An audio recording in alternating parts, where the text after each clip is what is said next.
ओम नमो जी आद्या वेद प्रतिपाद्या जय जय ससंध्यात्मरूपा देवा तुळशी गणेश सकलार्थमती प्रकाश मणी निवृत्ती दासो अवधार ओम नमो जी आद्या वेद प्रतिपाद्या जय जय ससंध्यात्मरूपा.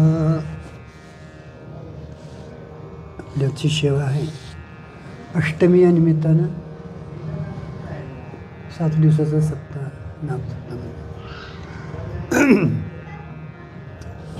ज्ञानेश्वरीचा पहिलीच ओवी आहे. आजचा पहिला दिवस आहे बहिणू काय. आणि आपल्या संप्रदायाला एक नियम आहे. आपला वारकरी संप्रदाय भागवत धर्म आहे. वेदाने काय त्याला नियम सांगितलेला आहे आणि नियमानं जाणं अत्यंत महत्त्वाचं आहे. संतांनी तुम्हाला तो मार्ग जाऊन दिला आहे. त्या मार्गानं जाणं अत्यंत गरजेचं आहे. का तर आपल्याला फलप्राप्त करून द्यायचं आहे ना. फलप्राप्तीसाठी जो यथार्थ मार्ग सांगितला आहे तो चालणं अत्यंत गरजेचं आहे. महाराज अगोदर फल म्हणजे काही सिद्धी व्हायला पाहिजे आणि मग त्याचं साधनही कळणं अत्यंत म्हणजे साध्य साधन कळणं अत्यंत गरजेचं आहे. आणि साध्य साधन भाव सांगणार महाराज आपले वेद आहे. वेदाने सगळं तुम्हाला शिकवण आहे वेदाची. आणि वेदाची शिकवण ती संतांनी अनुभव घेऊन तुम्हाला सांगितलं आहे महाराज. आणि म्हणून संतांनी मार्ग जो जाऊन दिला आहे त्या मार्गानं जाणं मग तुमचे थोडं असू देत महाराज. परमार्थ भला एवढा अधिक व्हायला पाहिजे असं काय नाही महाराज. थोडे आहे किती आहे अगदी थोडं आहे महाराज. पण तेवढ्यासाठी अनेक जन्म घालावे लागतील आणि ते यथार्थ करणं अत्यंत गरजेचं आहे महाराज. म्हणून आमची सुरुवात आहे मंगलाचरण करणं अत्यंत गरजेचं आहे महाराज. वस्तुनाम परमात्मा मंगल 3 प्रकारचे आहे महाराज. मंगल कुणाचं करावं कुणी करावं ह्याला काय का करावं. तर जीव किती जरी महाराज असला तरी अल्पज्ञ अल्पशक्तिमान पराधीन आहे महाराज. आणि जीवानं काय त्याचे जे काय संकल्प असतील परमार्थात ते सिद्धीला जाण्यासाठी त्यानं जे आपल्या परमार्थ साध्यासाठी जे काय साधने घेतली असतील निर्विघ्नपणे पार पडण्यासाठी ईश्वराची इथं आपल्याला गरज आहे महाराज. म्हणून मंगल करत असताना वस्तुनिर्देश मंगल म्हटले. वस्तुनिर्देश मंगल, नमस्कारात मंगल, आशीर्वादात मंगल आणि वस्तुनिर्देश वस्तुनाम परमात्मा. आता परमात्म्याची 2 स्वरूपं तशी मानलेली आहेत महाराज. एक स्वरूप लक्षण आणि दुसरं तटस्थ लक्षण महाराज. आता स्वरूप लक्षणे अवाच्य आहे महाराज. त्याच्याबद्दल काय बोलताच येत नाही. पण साध्य तेच आहे. साध्य जे आपलं काय आहे महाराज स्वरूप लक्षण आहे महाराज. कारण का तिथंपर्यंत जीव जात नाही तोपर्यंत खऱ्या विश्रांतीला प्राप्त होत नाही महाराज. पण ते साध्य साधन व्हायचंच असेल तर तटस्थ लक्षणापासून त्याला तिकडं आपल्याला जाणं अत्यंत गरजेचं आहे महाराज. मग तटस्थ लक्षण आणि स्वरूप लक्षण. आता इथं ओम नमोजी आद्या. ओम नमोजी आद्या या पहिल्या याच्यात ओम नमो. आता ओम हे ओंकार स्वरूप आहे महाराज. मंगलवाचक आहे महाराज. आता ते खरं परमात्म्याचं स्वरूप आहे म्हणायला काय हरकत नाही महाराज. ओम हे अक्षर देखील परमात्म्याचं मांडलेलं आहे स्वरूप मांडलेलं आहे. मंगलाचरण मांडलेलं आहे महाराज. नमो म्हणजे त्या परमात्म्याला नमस्कार करणं. ओम नमोजी आद्या. आता आद्य म्हणजे आद्य कारण येते. आद्य या विश्वाला काहीतरी कारण. कारण का अजातवाला जग झालंच नाही असा सिद्धांत आहे महाराज. आपल्याला जायचं आहे तिकडचं महाराज. स्वरूप लक्षण म्हणजे तिथं काय झालेलंच नाही, होणं शक्य नाही. आणि ते जीवाचं स्वरूप आहे महाराज. पण तिथं पत्र जाण्यासाठी महाराज आपण कुठं खाली आलो हे कळणं अत्यंत गरजेचं आहे महाराज. आता तिथनं खाली आलो काहीतरी मानायला लागलो म्हणून अध्यास भ्रम स्वीकारला महाराज. बरोबर आहे. भ्रम हा स्वीकार भ्रम कळावा आणि भ्रम स्वीकारावा महाराज. कारण का भ्रम कळला स्वीकारला तर त्याचं निवृत्त करण्याचा प्रयत्न मनुष्य करतो महाराज. ओम म्हणजे अद्यात आहे जगत झालंच नाही असा सिद्धांत आहे. होणं शक्य नाही हा सिद्धांत आहे महाराज. तरी पण झालं नाही म्हणताना प्रतितीला काय येतं महाराज. प्रतितीला कारण का सुरुवातीला तिथं विचारसागराच्या इच्छा झाल्या. तुम्ही झालं नाही म्हणता प्रतितीला काय येतं आम्हाला माहिती आहे मान्य आहे. झालं नाही काय वंद्यापुत्र झाला नाही, आकाशाला फूल झालेलं नाही, का पुष्प झाले नाही, सशाला शिंग होणं बरं आज नाही कधीच नाहीच होणं शक्य नाही. तसा तुमचा सिद्धांत काय आहे अजातवादात काय झालेलं नाही. आणि प्रतितीला येतं आहे ते का ते काय येतं आहे. आता हे जग सांगायचा, विश्व सांगायचा संतांचा शास्त्राचा हेतू नाही महाराज. पण तुमच्या आमच्या डोकीतलं जग जे आहे ना ते जगताचा बाद करायचा, घालवायचं नाही. घालवायला मग असायला पाहिजे, बरोबर आहे. पण आज तुम्हाला तिची प्रतीती येते ना, प्रतीती येते त्या जगताची काहीतरी वाट लावण्यासाठी महाराज. हे जगत कारण कोणतरी मानावं लागेल. कार्य आहे ना त्याच्यावरून त्याचं कारण सिद्ध होतं महाराज.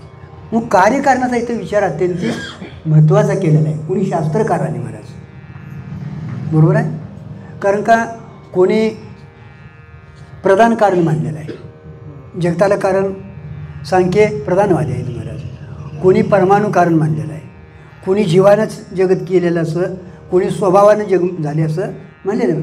सगळे बरेचसे शास्त्रकार आहेत. आपण शास्त्र उलगट नाही ना ते बरं आहे, डोक्याला ताप नाही. पण शास्त्र उलगडल्याशिवाय जीव जगत ईश्वर ब्रह्म माया काही कळणार नाही महाराज. आपला आंधळा परमार्थ काय उपयोगाचा नाही. डोळस परमार्थाला अत्यंतिक महत्त्व आहे मला. थोडं होऊन देतो मला, काय जास्त करायची गरज नाही मला. खरं का पुढं हळूहळू जातो पुरुष, पण डोळस परमार्थाला अत्यंतिक महत्त्व आहे महाराज. म्हणून शास्त्रकारांचं खंडन करण्यासाठी महाराज जगत कारण प्रधान हे जड कारणवर आहे, स्वतंत्र नाही ना, तिला सत्ताच नाही. जरी मानलेलं असलं तर ती स्वतंत्र सत्ता शून्य आहे. त्याच्यामुळं ती जगत करू शकत नाही महाराज. ती त्याच्या आश्रित आहे, ती त्याच्या आश्रित आहे. मग ती कार्य आहे आणि कार्य कुणाला कारण होऊ शकत नाही महाराज. मग परमाणू म्हणले तर ती जड परमाणू आहेत.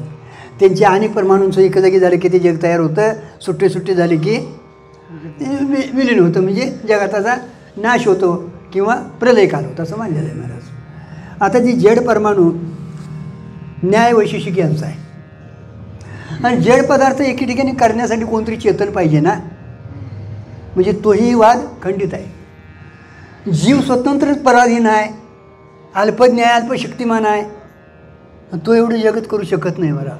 अपाट या जगताचा तुम्हाला विचार देखील करता येणार नाही महाराज. आणि तो जग जीव करेलच कसा महाराज. आणि जीव देखील एक कार्यच मानलं ना, म्हणून तो जग करू शकत नाही. पण जग देखील प्रतीतीला येतं, मग त्याचे कारण मानण्यासाठी तोच परमात्मा अभिननिमित्त उपादान कारण, माया प्राधान्यानं उपादान कारण आणि चैतन्य प्राधान्यानं निमित्त कारण. आता चैतन्य प्राधान्यानं त्याला एकोहम बहुशम अशी जी स्फूर्ती झाली ते चेतन कारण मानले. अभिन्न निमित्त उपादान कारण, अभिन्न निमित्त गाठलं. कारण का तुम्हाला कार्य म्हणले की तिथं दोन कारणं आली. घट तयार व्हायचा ना, एक निमित्त कारण आलं, एक उपादान कारण. माती हे घटाला उपादान कारण आहे.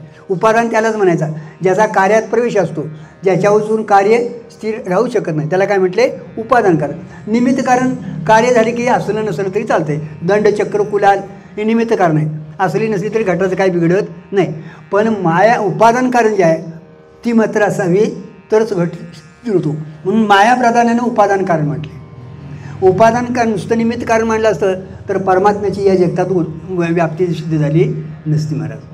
कारण का तोच परमात्मा आता तोच नटलाय म्हणायला काय हरकत नाही महाराज. कारण का पुढं आपत्ती येऊ नये नाही. हां काय आहे महाराज. आता केवळ महाराज निमित्त कारण मांडलं तर त्याची व्याप्ती होणार नाही. चेतन ठरल पण व्याप्ती होणार नाही, भेद सिद्ध होणार. कुंभार वेगळा आणि घट वेगळा, भेद सिद्ध होतो.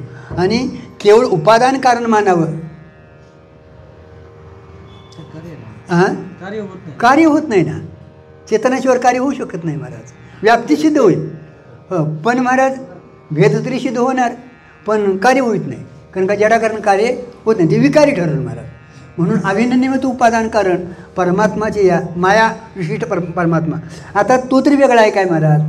तिथं ती माया मानली ती त्या चैतन्यावरच म्हणली. ते सामान्य चैतन्य जे आहे ना ते ह्याला आधार आहे. सामान्य चैतन्य या विश्वाला काय आधार आहे. आणि अधिष्ठान म्हणणे पण ना कुठं आला, त्यालाच ती माया उपाधी लागली ना, त्या चैतन्याला अधिष्ठान म्हणणे. म्हणजे ब्रह्मचैतन्य त्या मायेला काय अधिष्ठान आहे. आणि त्याच ब्रह्मचैतन्याचं मायेत प्रतिबिंब त्याला काय म्हटलं आहे ईश्वर. म्हणजे तोच ईश्वर या जगताला माया प्राधान्यानं उपादान. ओम नमोजी आद्य, तोच आद्य कारण या विश्वाला आहे म्हणा. याच्याबद्दल महाराज दुसरं सूत्र आहे ना, आता तो ब्रह्मजिज्ञासा. दुसरं सूत्र काय आहे? जन्माध्यक्ष. चालू आहे तुमच्या कृपेतनं थोडं थोडं प्रधान कारणवाद खंडित मंडित चालू आहे मॅडम. थोडं थोडं या तुमच्या कृपेनं प्रकाशित व्हायला लागले, म्हणजे आपल्या बुद्धीच्या प्रमाणात. ते बरंचच खंडित वेळी जीवाचं तिथं घातलेलं आहे. अग्नी देखील असायला पाहिजे, म्हणजे सूर्य असायला पाहिजे, पण सिद्धांत त्याने आपला सिद्धांत सोडलेला नाही म्हणत. जरी चेतन ही वाटत असली तरी त्याच्या चेतनामुळं ती चेतन होतात. जरी सत्य वाटत असली तरी आता घट भाती का घट असते का माती असते? मग आपण काय म्हणतो? घट आती म्हण. भासतंय काय? घटच भासतो, पण आपण माती भासते, पण आपण काय म्हणतो? घट म्हणतो. म्हणजे अधिष्ठान तोच आहे. अधिष्ठान असल्याशिवाय अधिष्ठान पदार्थाला स्वतंत्र सत्ता नाही. अधिष्ठानच त्या रूपानं विपरीत रूपानं, म्हणून मायेचा परिणाम चैतन्याचा विवर्तन म्हणजे परिणाम घालत असताना उपादानाचा समान स्वभाव अन्यथा रूप. कारण का आता ही सत्ता स्वतःहून विलक्षण आहे मानणारी तिथं, ती मानताना देखील कशी मांडली बघा, पुढची आपत्ती येऊ नये. मानताना ती कशी मांडली, याला उपादान कारण कशी मांडली? स्वतःहून विलक्षण आणि विलक्षणी मांडली. कारण का ती जर सत मांडली असती तर तिचं कार्य देखील सत्य झालं असतं. मग ते एक तुमचं जग सत्य आणि परमात्मा एक द्वैतापती येते महाराज. म्हणून स्वतःहून विलक्षण आणि विलक्षण. सत म्हणावं तर पुढं टिकत नाही, आणि असत म्हणावं तर अज्ञान कालात प्रतीती आल्याशिवाय राहत नाही. म्हणून स्वतःहून विलक्षण आणि निर्वचनी मिथ्या म्हणली. तसंच तिचं जग कसं आहे? मिथ्या ठरतो. अनुभवा नंतर महाराज. म्हणून ओम नमोजी आद्य कारण परमात्माचं इथं मानलेलं आहे महाराज. त्यालाच पहिलं सूत्र. दुसरं काय म्हटलं ते आता? जन्माध्यक्ष. जगताला कारण चेतन कारण नाही, कारण का जडाकडनं कार्य होऊ शकत नाही, आणि तोच परमात्मा विश्वरूपानं नटलेला आहे महाराज. मायेचा परिणाम जरी असला तरी विवर्त उपादान कारण परिणाम मानायचं का आरंभक मानायचं का विवर्त मानायचं, हा एक भाग आहे. परिणाम मानलं तर विकारी होईल महाराज. दुधाचं एकदा दही झालं, आता कोणाला तुम्हाला कळलं न कळत, पण आता माझ्या भाग्यानं आता ते महेशाची मूर्ती म्हणायला काय हरकत नाही. आणि अशा ठिकाणी चिंतन थोडंफार होतं आहे महाराज. करणं आम्हाला गरजेचं आहे महाराज. आणि कळेल तुम्हाला, अजून अभ्यास केला तर कळेल महाराज. कारण का ज्ञानेश्वरी सात्यचं जर वाचली तर एक दिवस ज्ञानोबाऱ्या तुमच्या या डोक्यात टूब पेटवतील महाराज. आता परिणाम मानत असताना, उपादान मानत असताना आरंभ उपादान मानायचं का विवर्त उपादान मानायचं का परिणामी मानायचं? परिणाम मानला तर दुधाचं दही झालं तर परत दह्याचं दूध होऊ शकत नाही. तसं परमात्मा जर विकारी झाला, जीव झालाच स्वरूपानं, तर मुक्त व्हायचा नाही महाराज. कल्पना केली आहे एवढं तरी कळून द्या. जीवाची फार कल्पना आहे महाराज. तुम्ही आत्ताच देव व्हायचा. देवाची बरी तुका म्हणे करे तुम्ही महाराज. पण त्या देवाची ओळख होण्यासाठी देवदेव करावं लागणार आहे. कारण का घरात बसून एवढं म्हणून चालत नाही. कुठं ते संताकडे जायला पाहिजे, काहीतरी करायला पाहिजे. मग ते म्हणतील कार्य फिरायला लागलाय, हुडकायला लागली म्हातारी, सुई सापडेना म्हणून हुडकायलेली, म्हणूनच कोणतरी जाऊन दिली नव्ह काय, निदान विचारलं नव्ह काय तुझी सुई कुठं आहे, तुझ्यापाशीच आहे, कशाला हुडकायला लागली? हे तुझं आहे, तुझं पाशी परी तू जागा चुकलाय, जागा लावून देतात संत महात्मा, पण आपण हुडकायला तरी पाहिजे ना. परिणाम म्हणत असताना उपादान कारण मानायचं, उपादान कारण परिणाम मानायचं का आरंभ मानायचं? आरंभ देखील खंडित आहे महाराज. चेतन कारणवाद आपल्याने मांडलेला आहे महाराज. चेतन म्हणजे तोच परमात्मा या विश्वरूपानं नटलेला आहे. माझ्या विस्तारलेपणाचे नावे जगाची मुराले स्वभावे त्याची दही विदत झाले तरू भांगाराची अलंकारू तैसामध्ये एकाचा विस्तारू तेही जग. आता भांगाराचे अलंकारू काय लोक म्हणतात महाराज दोरात्री आता आहे ना. माणसाला हुशार आहेत महाराज. तिथं परवा शंका आली महाराज. त्या गवळणीने चटणी का हातात घेतली ती, माती का हातात घेतली ती, हां गवळ्याने हो पोराने, तर त्या पाठीमागं लागल्या म्हणजे टाकायची म्हणजे डोळ्यात जाते. एखादी चष्मा घालून आली तरी काय करणार अशा काही शंका निघतात. चष्माच एखादी घालून आली तरी काय करणार तुम्ही. मग सराटे घेतले पायात टाकायला म्हणजे माणसांनी शंका येते तो काहीतरी विचारलं तू मध्येच महाराज. असं महाराज दुधाचं दही झालं तर परत तर्क प्रामाण्याला काय आहे तर्क जो आहे होय कुणीकडे नाही चालतो. होय पण सतर्कानं त्याची सुटका व्हायला पाहिजे. स्वरूपानं ज्यावेळी हो हो त्याची हो नाही तर जाऊ शकत नाही. म्हणून इथं सतर्क चालवायचं मला कुतर्क चालवायचं नाही. शास्त्रात कधी एक लक्षात ठेवा कळालं नसेल ना कुणातरी शरण जावं थांबा तिथं. पण कुतर्कानं खंडन मंडन करीत बसू वाद तिथं तयार होतो आणि वाद मिटवायसाठी शास्त्र आहे महाराज. तुका म्हणे भेदा भेद गेला वाद खंडोनी महाराज. पण आपण वादात लय शिरायला लावले महाराज. का तर आमच्या डुचकीत वाद आहे स्वरूपात नाही. कुठे भेद आहे हो. भेद आमच्यात आहे का स्वरूपात आहे. आणि हा भेद हे स्वरूप आहे ना. आणि भेद आणलाच कुठलं तुम्ही असो चेतन कारणवाद म्हटलेला आहे महाराज. मग सोन्याची मणी केले सोन्याच्या सुत्ती ओळली म्हटले महाराज. आता तरी तुमची शंका गेली निघून. बाहेर मोनी कसले आहेत सोन्याचे आहेत. सूत कसला आहे तैसे मज हे जगत आले हात बाहेर म्हटले महाराज. परमात्माचे विश्वरूपानं नटेल. ओम नमोजी आद्या वेद प्रतिपाद्या. आता या परमात्म्याचं वेदानंच प्रतिपादन केलेलं आहे. वेदानं तरी त्याला वेदाला त्यानं जन्म दिला आहे. त्याच्या श्वासापासून निघालेला नाही. तुमचा आमचा श्वास जसा सहज निर्माण होतो तसा त्या भगवंताच्या ह्याच्यातनं सहज तो वेद निर्माण झालेला आहे. बघा आता चिंतन आलं तसं ऐकायला मिळालं चैतन्य महाराजाकडे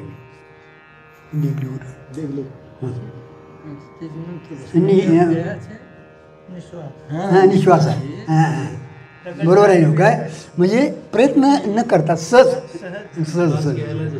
नाहीतर काय होते आमच्या श्वासातनं ते त्याच्या श्वासातनं निघालं हो असो. वेद प्रामाणिक कारण का परमात्म्याचं वर्णन करावं ते कुणी वेदानंच. जीवाचं वर्णन करावं ते कुणी वेदानंच. शाना हो त्यानंच होऊन सांगितले महाराज. त्यानं सांगितले महाराज. कारण का सरताना सर्वांचा चालक तोच आहे ना. सर्वाला अधिष्ठान तोच आहे ना. वेद काय शब्द ब्रह्म आहे महाराज. त्याला शब्द वेद म्हणजे काय शब्द आहे महाराज. शब्दाला जन्म देणारा जगवणारा तोच आहे ना. कारण का महाराज नाहीतर प्रमाणानं त्याची सिद्धी केली असते महाराज. शब्द प्रमाणाची जी ही तिथं खंडित झाली महाराज. खंडित म्हणजे तिथं पत्र पोचत नाही. शब्द प्रमाणाला प्रामाण्य दिले कुठेपर्यंत त्याची ओळख होतोपर्यंत. पण तो असा आहे तसा आहे म्हणून सांगू शकत नाही शब्द. कारण का वेदाला देखील उपजीव्य कोण आहे तो आहे. वेदाला जन्म देणारा कोण आहे तो आहे महाराज. आणि म्हणून ते त्याचं वर्णन करू शकत नाही. गर्भ जसं मातेचं वर्णन करू शकत नाही बाकीच्याचं वर्णन करेल तसं वेद देखील परमात्म्याच्या पोटातून निघाला आहे म्हणून त्याचं वर्णन तो करू शकत नाही. तरी पण वेदाला प्रामाण्य म्हणलं का तर हे सांगावं ते वेदानं सांगावं म्हणलं. धर्म अधर्म काय असेल ते कोणी सांगावं वेदानं. का तर वेद निर्दोष आहे महाराज. अपौरुष आहे महाराज. वेदवाणी कशी आहे अपौरुष आहे निर्दोष आहे महाराज. आणि ती तुम्हाला हितापासून अहितापासून काढी ती शीत देऊन वाढवती नायगा श्रुती पुरवती मौली जगा. वेदानं सांगितलेलं ऐकत राहावं महाराज. वेद प्रतिपाद्या वेदानं ज्याचं प्रतिपादन केले तोच परमात्मा विश्वरूपानं नटलेला आहे. ओम नमोशी आद्या वेद प्रतिपाद्या जय जय सुसंवेद्या सुसंवेद्या जय जय तुझा जय जयकार असो. सुसंवेद्या म्हणजे आता प्रकाशानं तो स्वरूपानं कसा आहे सुसंवेद आहे. हे काय आता हे जड प्रकाश आहेत. चंद्र सूर्य देखील महाराज परप्रकाशात आहे महाराज. जड प्रकाशच नाही ते परप्रकाश आहेत महाराज. कारण चंद्र सूर्य देखील त्याचे कवडश आहेत महाराज. अधिक प्रकाशानं युक्त आहेत एवढंच महाराज तुमच्या आमच्यापेक्षा. पण ते त्याच्या प्रकाशानं प्रकाशित होतात. आता चिदाभास प्रकाशित आहे पण विकारी प्रकाश आहे. चिदाभास साक्षी देखील शुद्ध प्रकाशमान आहे. आणि हा मात्र स्वयंप्रकाश आहे.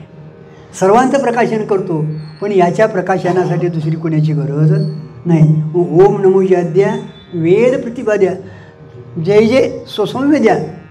सर्वांचं प्रकाशन करतो, पण तुमचं देखील प्रकाशन करायला कोणाची दुसऱ्याची गरज नाही. कुणाला वाटतंय महाराज, तुम्हाला कधी वाटतंय तुम्ही नाहीसा असं कोणतरी सांगावं लागतं आता तुम्ही आहेसा म्हणून? बघा तरी हां कधी बाळासाहेब, फक्त आपण नेमकं कोण आहे ते कळालेलं नाही म्हणून भ्रम स्वीकारला आहे. आपण आहोत एक आणि मानायला लागलो एक, आणि मानायला लागलो दुसरं म्हणून तरी फजितीला. मग आता परमार्थ करून काय करायचं महाराज? हां फजितीतनं बाहेर निघायचं महाराज. कारण का फजिती रूपाने कळणार नाही महाराज. कळवून घेणं गरजेचं आहे महाराज. त्याच्या प्रकाशनासाठी कुणाची गरज नाही, सर्वांचं प्रकाशन करणारा तोच. आणि पुढं काय सांगितलं? आत्मरूपा, म्हणजे ही तिन्ही सूत्र त्याच्यात आलेले आहेत. माऊलीने बघा कसं हे केलं आहे. पहिलं सूत्र काय? जन्मादेश, म्हणजे पहिला अगोदर आहे आता तो ब्रह्मजिज्ञासा. हे का गाठलं महाराज? तिथून सुरुवात गाठली. तुला ब्रह्मजिज्ञासा झाली ना, आता तुला जिज्ञासा झाली. आता काय झाली? तुला जिज्ञासा झाली. तर ब्रह्मजिज्ञासाच कर. आता तो ब्रह्मजिज्ञासा. आता म्हणजे आता तुझा अधिकार आला आहे. सद्गुरूंच्या ठिकाणी तू गेला आहेस, मलविक्षेप गेलेला आहे. आता तुला आवरण निवृत्तीची गरज आहे. मग आता तू या महाराजानं काय केलं, त्या महाराजानं काय केलं, शिकडं काय झालं, तिकडं काय झालं, पुण्य काय पाप, इकडं बघित बसू नको. नेमका आता तू स्वरूपाच्या पाठीमागं आता ब्रह्म जाणूनच घे. ब्रह्मजिज्ञासा, आता तो ब्रह्मजिज्ञासा, हे पहिलं सूत्र आहे. आणि मग तिथनं पुढे त्या ब्रह्माचं वर्णन सुरू आहे. आता तू पुढं काय सांगितलं? आत्मरूपा तत्वमसी महावाक्य तिथं आलं बघा. तत्वमसी महावाक्य तत्वम तेच तू, त्याला जन्मादेश हे नाही. शास्त्रीय तत्वसंबंध तेच तू आहेस. तिथंच तत्वमसी महावाक्य बसते ना काय? होय. तुम्ही जरी अडकला असा तरी होय. बघा. आणि कारण काय माहिती आहे काय, तिकडे तिकडे झालं तरी इथं सुधारणा करूया, कुठं पाठवू नका मात्र. असं महाराज. देवा तुझी गणेशो सकलार्थ मती प्रकाशो म्हणजे निवृत्तीत असो अवघड. या ओळीचा याच्या ओळीशी संबंध आहे महाराज. याचं वर्णन गणपतीचं केलं आहे महाराज. इथं जे वर्णन केलं आहे पहिलं गणपतीचं, त्यांनी मंगलाचरण करायचं गणपतीचं का महाराज? तो विघ्न निरसन करणार आहे. सगळ्या कार्यात अगोदर सर्वात पूजा कुणाची आहे? गणपतीची आहे महाराज. म्हणून ओम नमोजी आद्या वेद प्रतिपाद्या जे जे सोद्या आत्मरूप देवा तुची गणेशू सकलार्थमती प्रकाशू. सर्वांच्या अर्थ प्रकाशन करणारा तूच आहेस आणि सर्वांच्या मुद्दीचा दाता कोण आहेस? तूच आहे. म्हणून तू गणेशू म्हटले महाराज. आता आपण थोडासा विचार करणं गरजेचं आहे महाराज.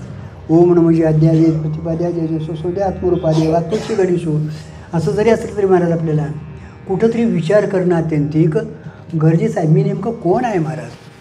या जगात मी शरीर आहे का शरीराहून वेगळा कोणतरी आहे? असं जर आपल्याला शास्त्राच्या पाठीमागं सद्गुरूच्या पाठीमागं झालं तर आपण आपले शरीर मानतो ना, आपण शरीर संबंधानं कोणतरी मानतो ना, त्याचा अध्यारोप अपवाद किंवा अन्वय व्यतिरेक यानं चिंतन करणं अत्यंतिक गरजेचं आहे महाराज. कारण का हे शरीर आपण ठरत नाही. सगळा व्यवहार चालला आहे तो जगन्मिथ्या तरी ठरतं आहे. जगतातलंच हे आहे जगन्मिथ्या.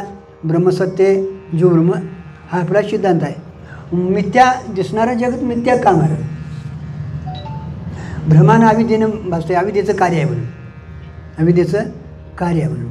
मग अविद्येचं कार्य जसं आहे, अविद्या जशी आहे तसं ते तिचं कार्य आहे महाराज. मिथ्या आहे. पण आज आपल्याला मिथ्या का वाटत नाही?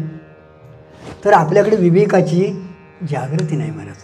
आत्मानात्म विचार आपला झालेला नाही. तो विचार करणं अत्यंतिक गरजेचं आहे महाराज. परमार्थ म्हणजे दुसरं काय नाही महाराज. पहिली विवेकाची जागृती असावी महाराज. आणि विवेकाच्या जागृतीचा तुमचा आत्मानात्म विचार झालेला आहे महाराज. आत्मा अविनाशी क्रियारहित असून तदव्यतिरिक्त सर्व विनाशी चंचल आहे असा ज्याचा निश्चय आहे त्याला काय म्हटलं आहे? विवेक म्हटले महाराज. आणि हा विवेक नेहमी आपल्याला शेवटपर्यंत जागा असणं अत्यंतिक गरजेचं आहे. कारण का विवेक नसेल तर पुढची साधनं होऊ शकत नाहीत महाराज. विवेक हा पाया तरी आहेच महाराज, पण शेवटपर्यंत, कारण का मज हृदय सद्गुरू जेनी तर संसार म्हणून विशेष अत्यादूर कशावरी विवेकावर. कारण का विवेक जागा नसेल तर महाराज वैराग्याची सोंग होत्यात आमची, काय होत्यात. आणि परमार्थात तुम्ही सामान्य स्थितीत राहावा, काय तुम्हाला नाही होऊ दे, तिथलं आतरून काढलं असं तर बास आहे, कबशा धुतली असं तरी बास आहे महाराज. विवेक नसला तर वैराग्याचं स्वांग काढून चालत नाही महाराज. विवेक सत्य काय मिथ्या काय याचं फरकत करतो महाराज. तरच अनन्याध्यास म्हटलंय. काय म्हटलंय? अनन्याध्यास. आत्म्याचा अनात्म्यावर आणि अनात्म्याचा आत्म्यावर आहे महाराज. अनन्याध्यासात 2 अध्यास आले, एक स्वरूपाध्यास आणि दुसरा संसर्गाध्यास आहे महाराज. स्वरूपाध्यास कशाला म्हणतात? रज्जूवर बसलेला सर्प. अनात्मा जो आत्म्यावर बसतो त्याचा स्वरूपाध्यास आहे. अनात्मा जो आहे तो आत्म्यावर बसतो ना, त्याचा काय आहे? स्वरूपाध्यास आहे. रज्जूवर बसलेला सर्प त्याचा काय आहे? स्वरूपाध्यास आहे महाराज. त्या रज्जूचं ज्ञान झाल्यानंतर सर्पाचा काय होतो? बाद निश्चय होतो महाराज. तसं हे जगत सगळे जे ते त्याचा बाद होतो, कारण का याचा स्वरूपाध्यास आहे. आणि अनात्म्याच्या ठिकाणी जो आत्म्याचा अध्यास झाला आहे तो संबंधाचा आहे, त्याला संसर्गाध्यास म्हटले. कारण का रज्जू ज्ञानानंतर जर सर्प जर सिद्ध झाला तुमचा, सत्यसर्प जर तिथं मानला, सत्ख्यातीवाद्यांचं मानलं ना, सत्ख्यातीवादी तिथं अडचणीत आणतात महाराज. तिने जग सत्य मानलं आहे महाराज, पदार्थ सत्य मानला आहे, तिने रजत मानलं आहे. तिथं रजत ही तिथं सत्य उत्पन्न होतं म्हणलं आहे. त्या शुक्तीच्या ठिकाणी त्यांनी काय केलं? पंचमहाभूतं तुम्ही मानली ना, पंचमहाभूताचं पंचीकरण म्हणजे जग आहे. मग त्या पंचमहाभूतातलं रजत ही तुमचं कार्यच आहे ना, तेही तिथं शिंपीत अगोदर उत्पन्न होतं, त्याचे धातू. आणि नाश झाल्यानंतर, ज्ञान झाल्यानंतर त्याच्यात ध्वंस होतो. पण उत्पत्ती झालेल्याची प्रतीती यायला पाहिजे ना, सत्यरजत झालेल्याची उत्पत्तीची प्रतीती तुम्हाला यायला पाहिजे. कधी यायला पाहिजे? शुक्तीशी तुमचा अग्नीचा संबंध झाला तर शिंपीची काय होते? भस्म होतं. मग रजत तरी जळत नाही, कारण का ती धातू आहे, अग्निसंबंधानं ते जळत नाही. मग त्याचं धातू गावायला पाहिजे, म्हणजे रजत तुमचं गावायला पाहिजे, ते तर गावत नाही. म्हणून तिथं रजत सत्य मानून चालत नाही, तर तिथं रजताची अनिर्वचनी उत्पत्ती मानली आहे. आता तिथं आणि अडचण आणली तिने. उत्पत्ती मानताना तुम्ही मग घटाची उत्पत्ती, घट तयार झाल्याची उत्पत्तीची प्रतीती येते ना. हा बाबा कुंभारानं घट तयार केला, तसं तिथं त्या रजताच्या उत्पत्तीची प्रतीती यायला पाहिजे. अनिर्वचनी असून दे तुमचं, सत्य मानत नाही ना, उत्पत्ती मानताना त्याची तिथं प्रतीती यायला पाहिजे.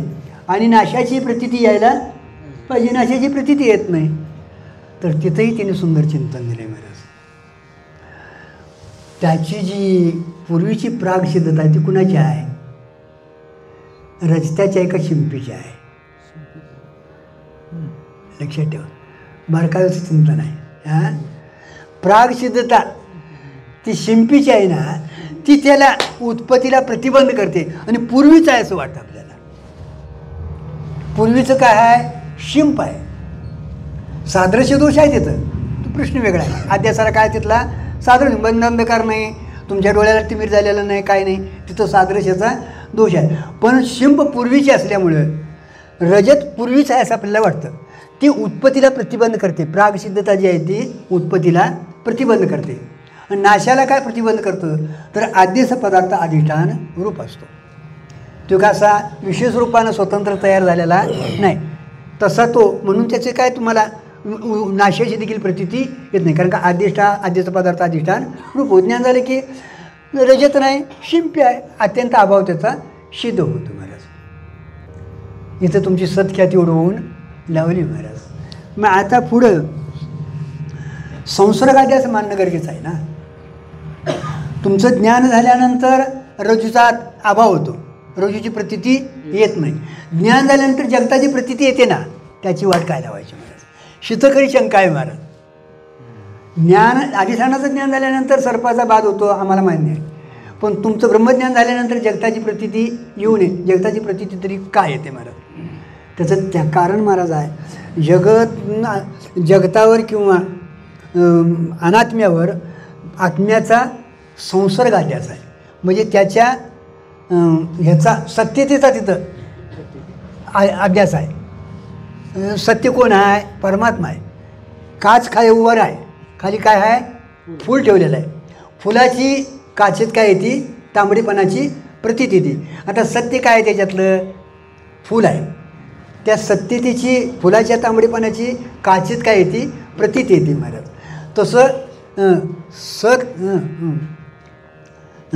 काय ते आत्मस्वरूपाचं सत्ता स्फूर्ती, सत्ता आणि स्फूर्ती कुणाची आहे? परमात्म्याची आहे महाराज.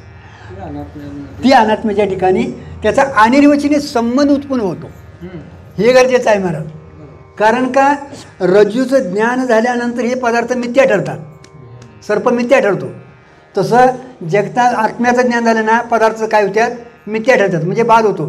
तुमच्या अद्वैत सिद्धाला धक्का लागत नाही महाराज. आता या अनात्म्यावर ते भासलं आहे. आता काय म्हटलं माहिती काय? अधिष्ठान सत्यच पाहिजे असं नाही महाराज. अध्यास व्हायला अधिष्ठान सत्यच पाहिजे असं नाही महाराज. अधिष्ठानाशिवाय अध्यास होत नाही, एवढं लक्षात ठेवायचं. आता तिथं तो संबंध कळाला ना, सत्यता जगताची नाही तर सत्यताची भाजी ती कुणाची आहे? परमात्म्याची आहे. म्हणून सत्य तू विठ्ठला गाठलं महाराज. आणि मग ती सत्यता यायला त्याची कळली ना, जरी जगत राहिलं तरी शून्यवाद येत नाही. कारण का हे जसं मिथ्याच आहे आणि तुमचं जर ब्रह्मच बी मिथ्या ठरलं तर एक शून्यवाद तिथं येतो महाराज. आणि सर्प जर सिद्ध झाला तर द्वैतापती येते. म्हणून या दोन्ही अपत्या घालून महाराज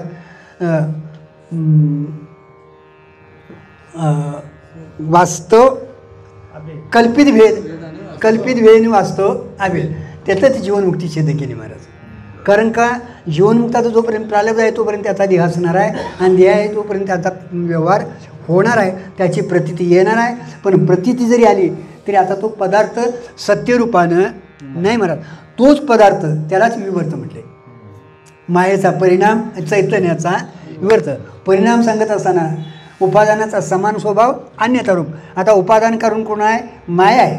तिचा समान स्वभाव आहे. ती सत्ता स्वतःहून विलक्षण मिथ्या जशी आहे तसं जे काय होतं सत्ता स्वतःहून विलक्षण मिथ्या ठरतं मॅडम.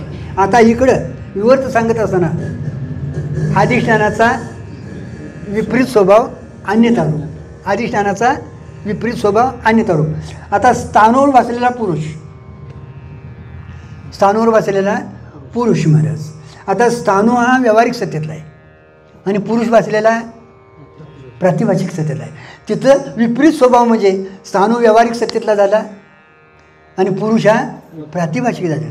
सत्ता भी नसल्यामुळं एका सत्तेत साधक बाधक व्यवहार शकत नाही. तसं परमात्मा पारमार्थिक सत्तेतला आहे महाराज आणि जग दिसणारं कसं आहे? प्रातिभाषिक व्यावहारिक सत्तेतला आहे महाराज. म्हणून हे त्याला काय प्रतिबंध करत नाही महाराज. म्हणजे तिथं तुम्हाला द्वैतापती येत नाही, द्वैत सिद्ध होत नाही महाराज, सत्ता भिन्न असल्यामुळे महाराज. म्हणून असं जर चिंतन करत गेलो महाराज तर अद्वैत सिद्धार्थाला आपल्या धक्का लागत नाही महाराज. पण असं चिंतन व्हायला आपल्याला कुठंतरी सद्गुरूची संतांची भेट होणं अत्यंतिक गरज आहे. आणि त्याच्यासाठी शास्त्राची महाराज गरज आहे. हळूहळू जर आपल्याला आपण शास्त्राला प्राधान्य दिलं तर एक दिवस आपल्याला आपण कोण आहे कळेल महाराज. आपण दुसऱ्याचा विचार न करता महाराज परमार्थात काय आहे माहिती आहे काय? आपण दुसऱ्याला चष्मा लावायला शिकलो आहे महाराज.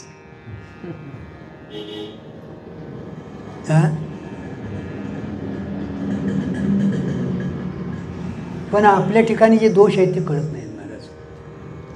संतांच्या अनुभवात नाही जन नो अवघा जनार्दन दिसणार हे अवघे चित्रलोकी आनंदाचे बघा कितीतरी महाराज चैतन्यमयच आहे, देवच आहे म्हणून देवाची हे सगळं आहे ते देव आहे. पण आम्हाला देवळात जाऊन देव दिसत नाही. याची कारणं काय? तर आमच्या डोक्यातली घाण निघालेली नाही महाराज. आणि परमार्थ करणं म्हणजे दुसऱ्याला धुईत बसायचं नाही. आपली साधना काय झाली महाराज? आपलं कुठं पत्र आलं आहे महाराज? आपल्या अंतःकरणातले काय दोष निवृत्त झालेत का अजून तसेच निदान दोष कळावे तरी. दोष कळणं महाराज कठीण आहे. कळालं तर तू भाग्यवान म्हणावा. दोष कळलं तर भाग्यवान म्हणावा. कळावं महाराज आणि कळलं तर त्याचा प्रयत्न करावा महाराज. मल विक्षेप हे 2 दोष तुम्हाला प्रयत्नाने घालवावे लागणार महाराज. आणि हे 2 दोष जर गेले महाराज तर तुमच्यावर ईश्वर कृपा होते महाराज. आणि ईश कृपा झाल्यानंतर एक सद्गुरूची आपल्याला भेट होते महाराज. आणि सद्गुरूकडं जाऊन हे चिंतन व्हायला पाहिजे महाराज.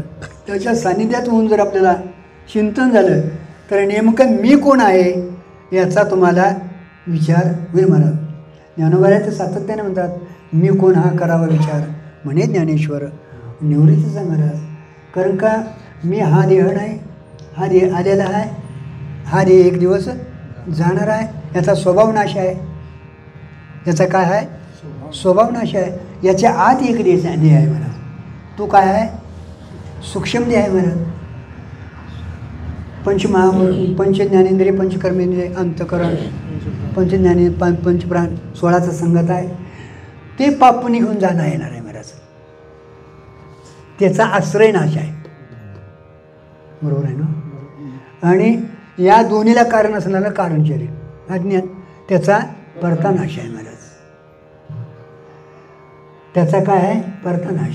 ते ज्ञानानं निवृत्त होतं महाराज. अज्ञान जे आहे ते ज्ञानानं निवृत्त होतं.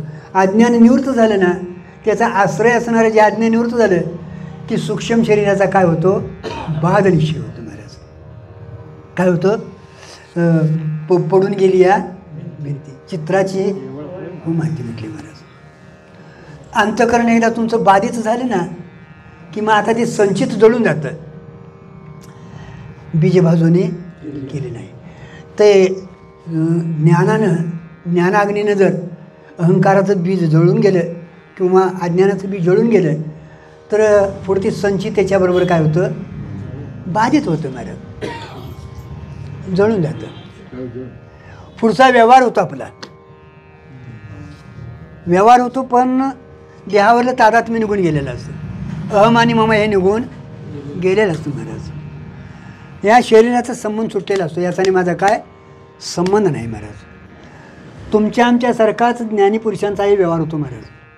पण तिथला अहंकार मी करता हे निघून गेलेलं असतं आणि करवा मिळवायचं काय राहिलेलं नसतं महाराज.